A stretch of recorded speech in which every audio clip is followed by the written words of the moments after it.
Welcome, welcome to another relaxing video.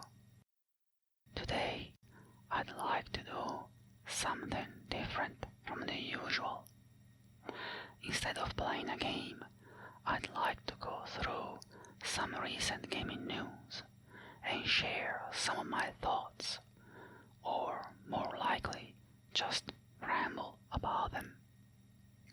In any case, I'm sure it's all going to be quite relaxing and sleep-inducing, as always. Before we start and you fall asleep, remember to like and subscribe for more ASMR gaming content. And now, let's get started. So, the first piece of news that I actually found, well, it's more a rumor than actual news. So, new Tomb Raider game to be open world, it's claimed. So the new Tomb Raider is in development, which is good. And so according to vScooper, a Twitter user with a history of past scoops, so the new Tomb Raider will be fully open world, and the game will be set in India. Interesting. So featuring vast sceneries, free use of the motorcycle parachute, and common large traversal methods to unrestrictedly navigate across a big map and its challenges. Interesting. So it's all a rumor anyway, so it's not confirmed. But interesting. So more information on the game should be coming soon. And the game is supposed to release in less than a year, if there are no delays. Okay. Yeah, this one, it's always in a year or in a few months, and then it's a delay. But always. So there's no real confirmation, just a rumor. And but you never know. I found this quite interesting because I liked the Tomb Raider, and I liked actually the reboot, the trilogy of the reboot. I played all of them, and I enjoyed the new Lara. I think, the first two were good. The third one, Shadow of the Tomb Raider, I think it was the weakest one, in my opinion. It was alright. So they introduced some interesting things. The setting was okay, but the story per se was not great, to be honest. But I could go with open world Tomb Raider as long as it's an interesting open world. So I'm thinking if it's an open world like The Witcher 3, that's a very good open world. So you have the main storyline, and then you have dozens of side quests and interesting things to go through and find. And then you have to clear the monster stands and the bandits camps as well.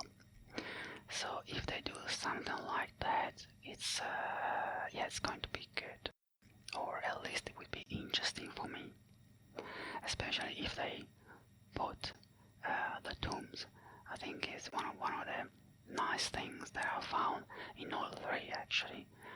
It's so you go through your main storyline in Lara with the Tomb Raider, and then you'll find the tomb, and it's a puzzle, and you have to understand how to get to the treasure and solve the mini puzzle, sometimes not that mini anyway.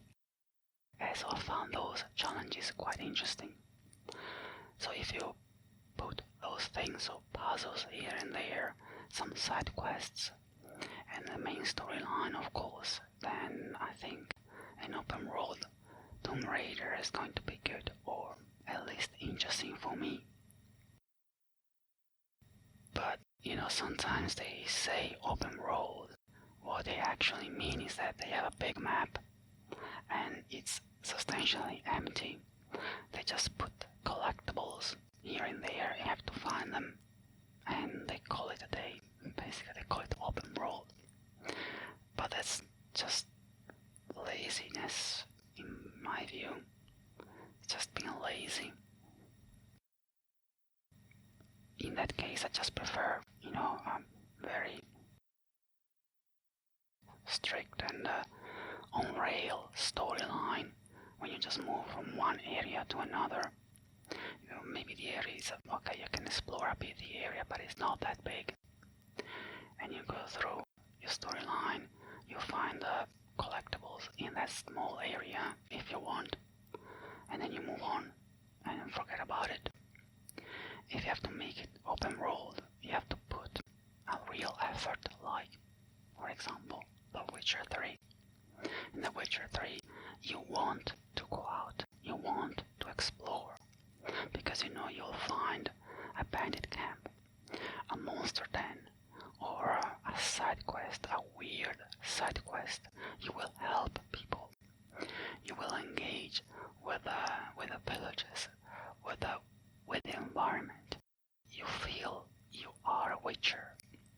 Well, I want to feel I'm a Tomb Raider, basically. But okay, the game is going to be at least 1 year away. Let's say 1 year, but you never know. You never know. Delays. If it's done well, I can understand the delay, and I can tolerate the delay. Anyway, moving on. So talking about rumors, I found this and this other rumor here. So, kind of rumor, but it's not. It's part rumor, part not. So forget everything you know about Prince of Persia Sands of Time remake. So this is quite big. So unlike Prince of Persia series, and I liked I played the original Prince of Persia, the ones the side-scroller ones, and then Sands of Time was good. I enjoyed a bit more the follow-up, the Warrior Within. That was good. But okay, they're doing the remake of Sands of Time, so it seems. So it was announced, so that's fine. But then it's been pushed back, and in May 2022, so the game would be moving from Ubisoft Pune in Mumbai to Montreal. And okay, according to Ubisoft, the game has passed an important milestone. What it means, it's unclear. So, but then what they say here, so forget everything you've seen or heard from the reveal trailer, as the remake has been remade from scratch. That's not good. So Ubisoft official announcement on the change of developers said that Montreal would be building upon the work already done by Mumbai and Pune. But from what we've been able to gather, it's been completely redone. And that's bad. So footage sent so that the gaming, under the condition that it does not go public, shows the game is somewhat still in early stage, missing textures, assets, right, and is way off from release. So okay, this overall includes more realistic approach. Okay, what does it mean, realistic approach? We don't know. Everything has been built from the ground up, and so complete graphical overhaul, new animations, mechanics for combat and parkour, and much more. Okay, so it's been rewritten, starting from scratch again. So the thing is, could be good.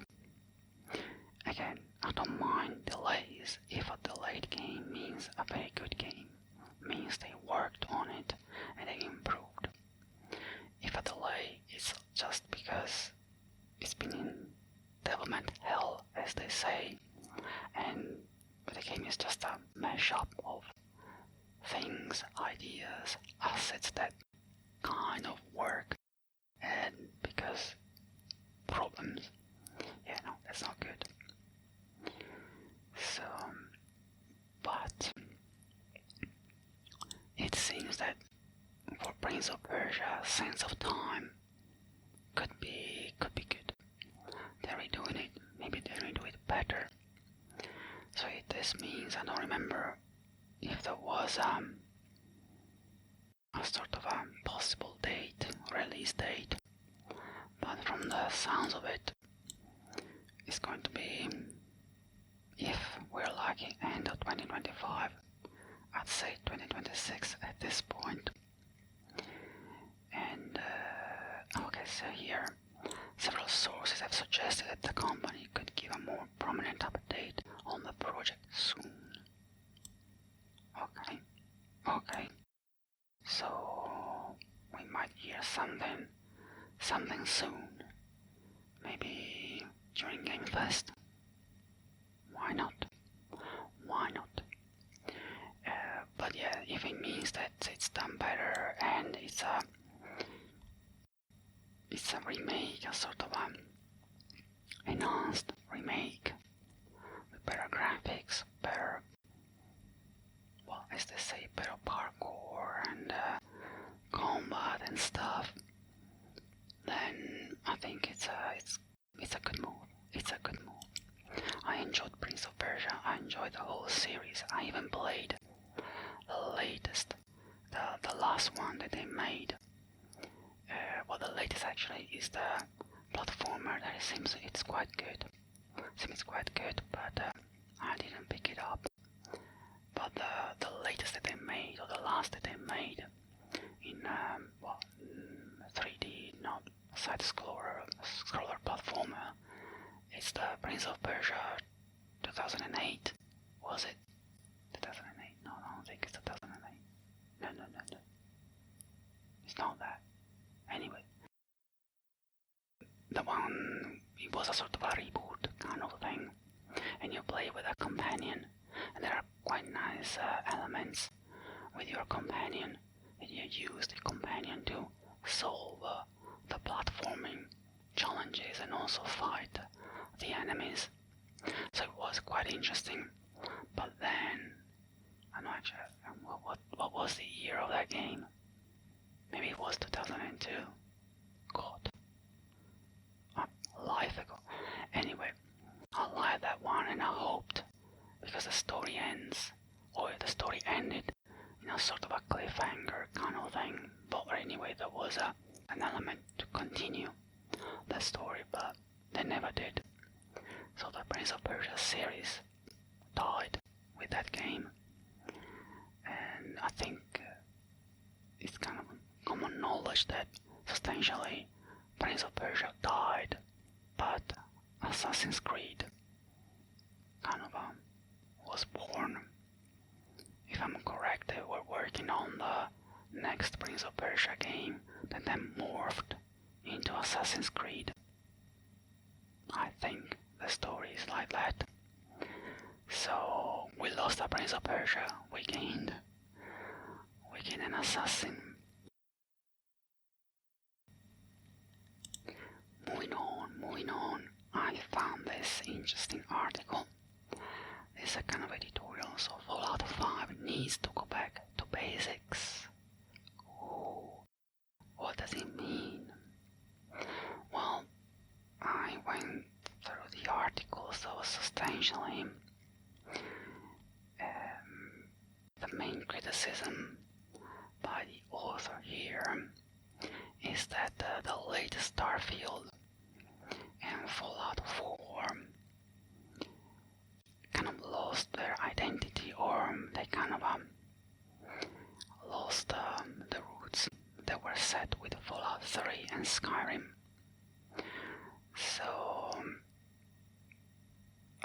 is it?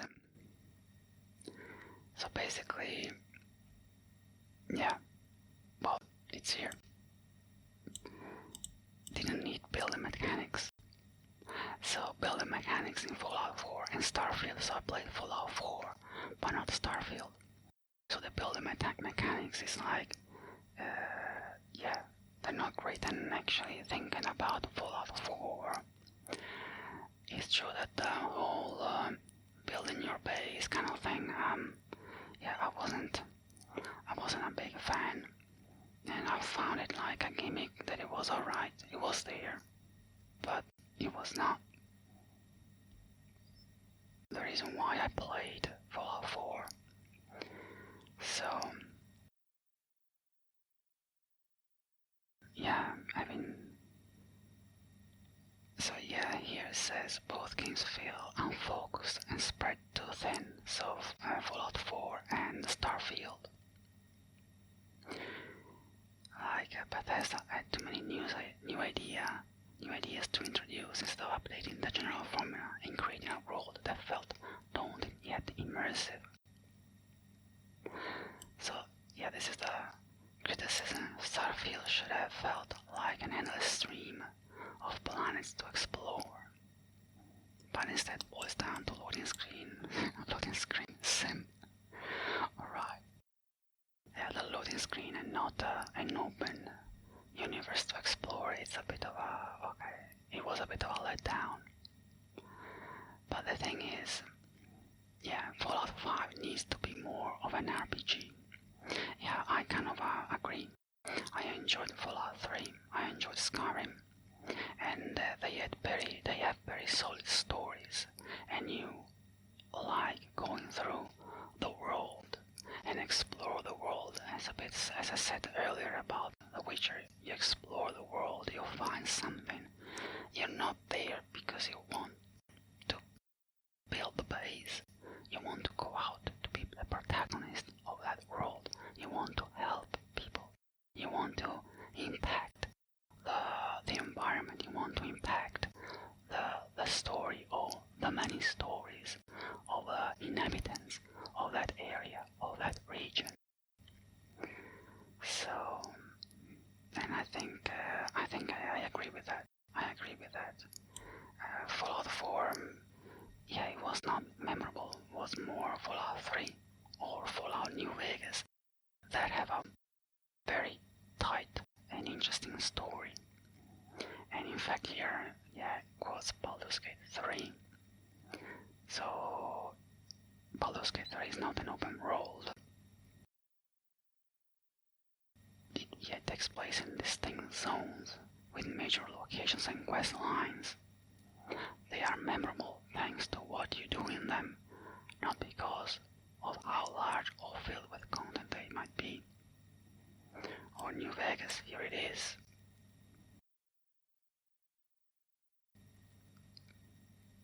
So Fallout 5, yeah, it needs to keep the intrigue of exploring the world. But even Cyberpunk, yeah, thinking about it, even Cyberpunk, and of course Cyberpunk is coming from CD Projekt Red, so The Witcher, they did the same thing. It's going around Night City and and all the areas around Night City, even the Badlands or the area, the barren area around the city.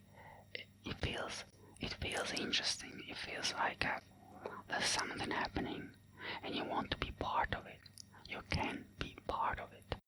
I think that's the appeal of a game that could be a Fallout 5, or actually any of these games that can be kind of open world. Going back to Lara and the new Tomb Raider.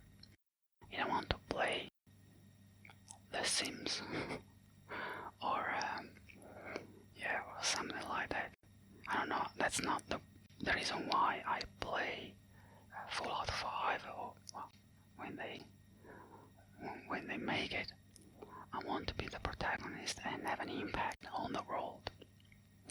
So give me a world to explore, characters to meet, and fewer building mechanics to master. Yeah, I agree with that. stronger for leaving them behind or embracing what made this series so special in the first place. Yeah, I think it's actually correct. The base builder construction, it's just a gimmick. I don't know if it was just a gimmick, a sort of a dry run for what then they made with Fallout 76, sort of a preempt or create a taste for preparing the palette for Fallout 76. I don't know, but yeah, it needs to be a very strong story, interesting characters, and an interesting world to explore, every nook and cranny, and find interesting things, interesting side quests, interesting characters, and that kind of thing.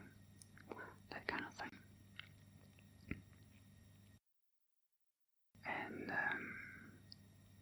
draw from every Fallout game, even the Interplay classics. Oh yeah. Oh well. Interesting. I've recently tackled just a little bit Fallout 1, the original one, the one that started it all. I made a video. I made a couple of videos about it, and I have to be honest, the story behind Fallout 1 is still interesting.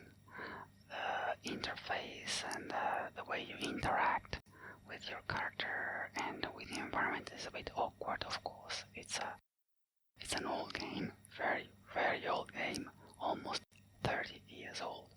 But the story is still interesting. The characters are still interesting. That's the whole point. I mean, if I have to express my very own, maybe niche opinion, I would like Fallout 5 to be like Baldur's Gate 3. Isometric, turn-based combat, like the original Fallout, actually, like the original 2 Fallout games. Isometric, turn-based combat. If they do this with Fallout 5, I'm sold. I like turn-based combat in RPGs. And Baldur's Gate 3 was a blast from start to the end. So if they do that with Fallout 5, yeah, that's my game of the year. But they won't, because of course that would mean rewrite completely the game engine, and maybe they haven't got the knowledge and the skills to actually do something like that. They have their own creation engine, for better or worse, and they will stick with that. Anyway, so then I agree, the Fallout 5 needs to be more of an RPG. Yes, it has to go back to the interesting things about this kind of open world or semi-open world. Interesting characters, interesting locations, interesting things to find. Even in Skyrim, you were just wandering around, and then you find a tomb, and you go in. Some ruins, you go in, you explore, puzzles, mysteries, monsters. Yeah, all the possible shit. And that's the same with the Fallout. It needs to be like that. No base building and base management. No. Anyway, then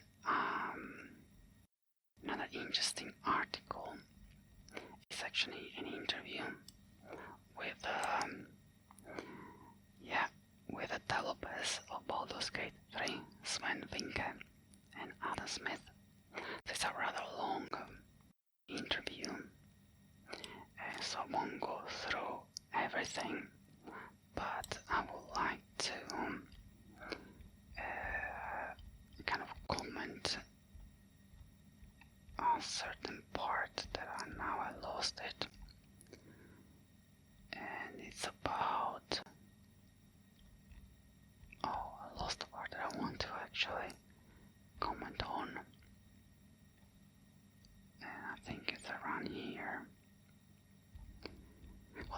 also about that we're actually working on Baldur's Gate 4 and the DLC, but then they kind of stopped.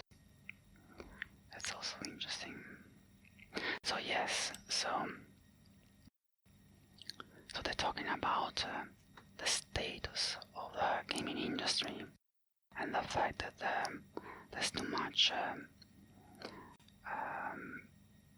kind of a urge to get the next quarter revenues in, or the deadline to, to publish a game for the next quarter or reach a certain goal, a certain level of revenues and profits, operating profits, etc. And Sven is against this philosophy. So here he says, I think it's this quarter philosophy done so much damage already.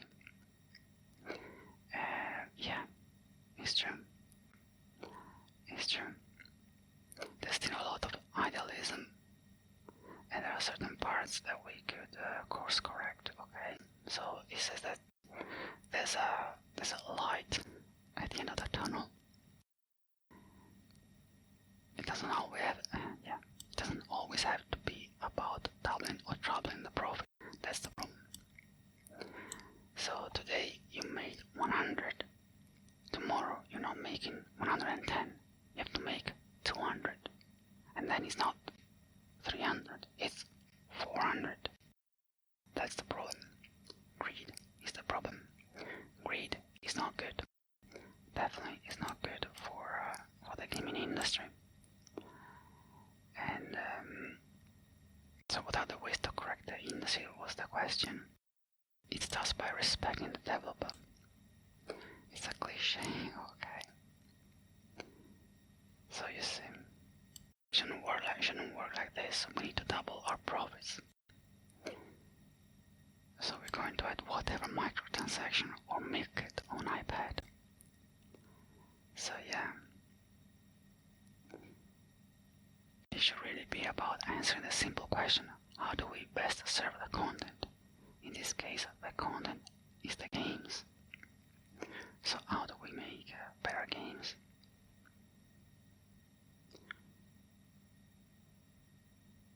And of course, yeah, not to do more marketing is actually making more games.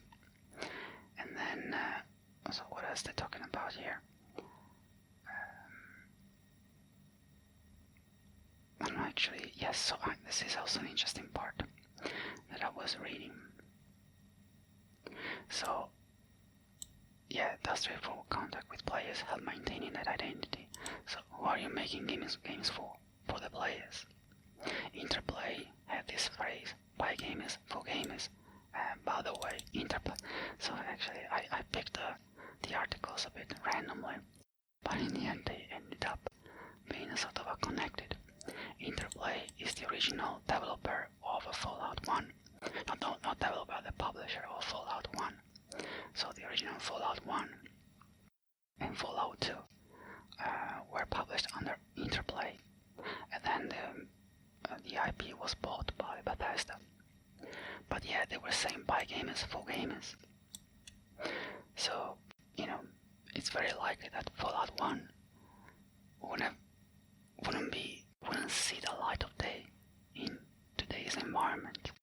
Because back then, I read a bit of the story of Fallout 1. It was a very wacky idea, and even then, there was a bit of a pushback to the developers, and then they found Interplay, and they let them do whatever they wanted. So we had Fallout 1. Nowadays, I'm not really sure if it would work, if they could actually propose a Fallout 1 and actually do it. Larian maybe could do it because they're independent. But yeah, this is also an interesting story.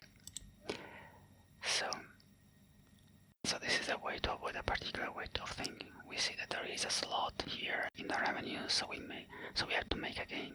I'll give you an example. So it gives me the example of what he's talking about. One of the worst I heard. So Sven, Pinka is talking about this.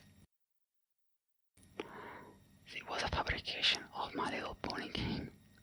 So it was going to be a management sim and something with My Little Pony. It was a result of market research. It was going more like this. There's a niche with little girls between that age and that age. So this is why this game is going to be made. Here's $2 million. And then you have this one guy who's been spending 8 years trying to make his game. So yeah, so that's the thing. So it's giving the example that they go backwards. They don't say what game I want to make because I'm passionate about it, because I think it's going to be a good game, because it's my game. It's like, oh, what's the gap in the market? We have to fill that gap. Here's your budget, and do it. And then the problem is also, it's not that they go backwards, so they start, in this way, but also maybe they pretend, the developers, to develop a game that they don't know anything about. So because they have different game genres, and not all developers can develop any kind of game. RPGs work in a certain way. Isometric RPGs, turn-based RPGs work in a certain way. Real-time story RTS, real-time strategy games work in another way. And, FPS work in another way. Not everyone can make everything. So they just throw money like that, and then you have the sole developer that needs maybe just a little bit of funding to actually complete the game that is a very good game, and you won't get anything just because the marketing research said that there's a gap in My Little Pony management sim. And that's the problem. They nowadays they treat the games like a commodity or like a product, normal product. So why do we have 10 different types of soft drinks? Because through marketing research they say, okay, there's people that like this type of product but not the other one, this kind of taste but not the other one, and there's a research there. And many products that we see on the shelves of the supermarket are there because, market research says that there's a gap in the consumer because they prefer this but in this way and not in the other way. So you have different variations of the same base product, the same concept of the product. So you have 20 different type of yogurts. You have 30 different types of cookies, etc. And they want to treat the games in the same way.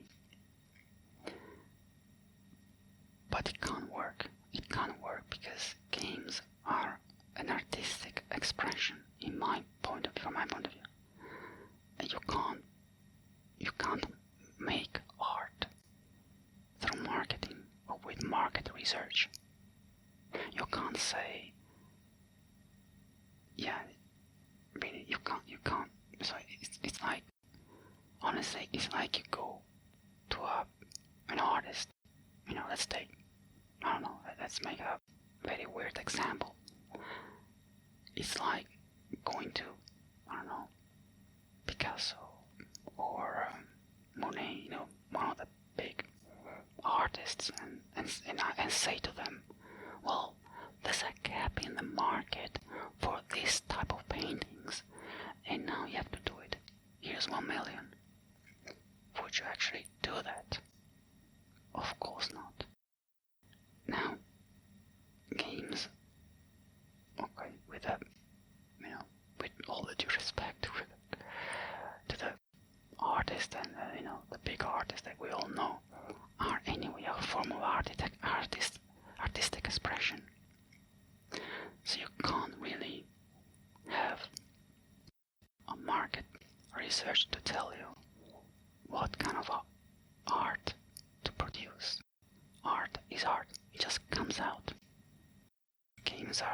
an artistic expression, and you need developers to be able to express themselves. Larian Studios here specifically, they're independent, they can express themselves. Many others couldn't and cannot be part of big corporations. And we've seen recently studios that have been closed even after they've published relatively successful games. So, or there are studios that have been forced to do games that are actually not in their core competencies. They're not part of what they do. An example is BioWare. I think it's BioWare, isn't it? With Anthem. That's not what BioWare does. BioWare did things like this. You can't ask BioWare to make a Destiny 2 kind of game, because that's not in their DNA. It's not their core competency to make that type of game. And in fact, Anthem was a disaster. Anyway, enough. I think I've rambled enough on this, but it's something that I'm really passionate about. I think we can close the video here. I hope you enjoyed this new type of content. Let me know in the comments below what you think, and if you'd like to see more videos like this. Also, don't forget to like and subscribe. And until next time, take care and stay relaxed. Bye bye.